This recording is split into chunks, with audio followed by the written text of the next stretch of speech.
BRS party బలపర్చిన panchayat ఎన్నికల్లో సర్పంచ్ అభ్యర్థుల గెలుపుపై పెద్దపల్లి జిల్లా మంథని మాజీ శాసనసభ్యులు పుట్ట మధుకర్ హర్షం వ్యక్తం చేశారు.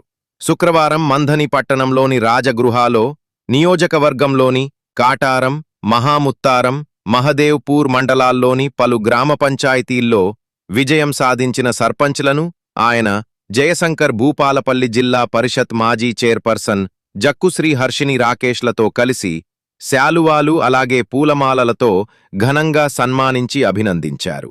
అనంతరం మాజీ ఎమ్మెల్యే పుట్ట మధుకర్ మాట్లాడుతూ 10 ఏళ్ల బీఆర్ఎస్ ప్రభుత్వ పాలనపై ప్రజల్లో విశ్వాసం, నమ్మకం ఉందని తేలిపోయిందని అన్నారు. కాంగ్రెస్ ప్రభుత్వానికి పంచాయతీ ఎన్నికలు చెంపపెట్టు లాంటివని ఆయన పేర్కొన్నారు.